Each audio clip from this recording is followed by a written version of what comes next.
യേശുവിൻ്റെ വചനം കേട്ട് കഴിഞ്ഞപ്പോൾ ശിഷ്യർ പറഞ്ഞു, ഈ വചനം കഠിനമാണ് എന്നുള്ളത്. നമുക്കത് കഠിനമായി തോന്നാം.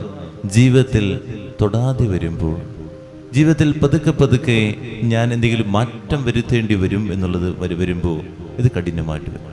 അല്ലെങ്കിൽ ഇതൊന്നും കഠിനമല്ല, ഒരു സുഖമായിട്ട് ഇങ്ങനെ കേൾക്കുന്നു, നമ്മൾ പോകുന്നു, കേൾക്കുന്നു, നമ്മൾ പോകുന്നു, അങ്ങനത്തെ ഒരു കാര്യമായിട്ട് മാറും. നമ്മുടെ ജീവിതത്തിൽ എങ്ങനെയാണ് ചില സമയങ്ങളിൽ ഇത് കഠിനമായിട്ട് തോന്നുന്നുണ്ടോ? ആരെങ്കിലും മനസ്സ് തുറന്ന് വിട്ടുകൊടുക്കാൻ മനസ്സുണ്ടായി കഴിഞ്ഞാൽ, അല്ലെങ്കിൽ പിടിച്ചു വെക്കുകയാണെങ്കിൽ ഒരിക്കലും ഇതിൽ ഒരു തോന്നലുണ്ടാക്കില്ല.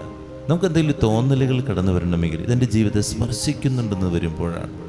അല്ലെങ്കിൽ നമ്മളിത് കേൾക്കുകയാണ്, ഇപ്പോൾ കേൾക്കുന്ന വചനമാകാം, അല്ലെങ്കിൽ അച്ഛൻ പറയുന്ന സന്ദേശമാകാം, ഇവിടെ കേൾക്കുന്നു, പുറത്തേക്ക് ഇറങ്ങുമ്പോഴേക്കും നമ്മൾ നമ്മുടെ ലോകത്ത് ജീവിക്കുന്നു, നമ്മളെങ്ങനെയുണ്ട് പോകുന്നു, എന്ത് ഉപകാരമുണ്ട്?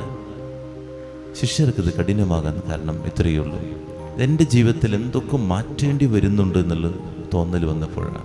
നമുക്കും ചിന്തിച്ച് നോക്കാം, ചില സമയത്ത് ചില കാര്യങ്ങളൊക്കെ ഞാനും മാറ്റേണ്ടി വരുമല്ലോ, അല്ലെങ്കിൽ അതെൻ്റെ ജീവിതത്തിലുണ്ടല്ലോ എന്ന് വരുമ്പോഴാണ് നമ്മൾ റെസിസ്റ്റ് ചെയ്യുക, അതിനെ പ്രതികരിക്കുക. അങ്ങനെ ഒരു സ്വഭാവം എനിക്കുണ്ടോ എന്നുള്ളതാണ്. നമ്മുടെ ജീവിതത്തിൽ നിന്ന് എന്തെങ്കിലുമൊക്കെ മാറ്റാൻ, അതാണ് വചനം. വചനം എന്ന് പറയുന്നത് പുറത്ത് നിൽക്കേണ്ട ഒരു സാധനമല്ല, ഉള്ളിലേക്ക് ഇറങ്ങേണ്ടതാണ്. നമ്മളൊക്കെ പുറത്ത് നിർത്തിയേക്കാം. കാരണം മാറ്റേണ്ടി വരും, ഞാൻ മാറേണ്ടി വരും.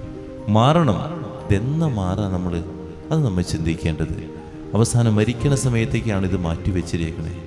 എൻ്റെ ജീവിതത്തിൽ ചിലതൊക്കെ എനിക്ക് വലിച്ചെറിയാൻ, അല്ലെങ്കിൽ ചില ഇത്തിക്കണ്ണികൾ എൻ്റെ ജീവിതത്തിൽ ഇങ്ങനെ വേര് പിടിച്ച് കിടക്കുന്നുണ്ടെങ്കിൽ അതൊക്കെ ഒന്നും വലിച്ചു പറിച്ച് കളയണം. എന്നാലാണ് നമ്മുടെ ഉള്ളിലെ പരിശുദ്ധാത്മാവിൻ്റെ കൃപയുടെ നിറവുണ്ടാവുള്ളൂ. ഉള്ളിൽ കൃപയുടെ നിറവ് ലഭിക്കാതെ വരുന്നതിന് കാരണം വേറെ ഒന്നുമല്ല, ഈ വചനം ഉള്ളിൽ പ്രവേശിക്കാത്തത് കൊണ്ടാണ്. പ്രാർത്ഥിക്കാം, ധ്യാനിക്കാം.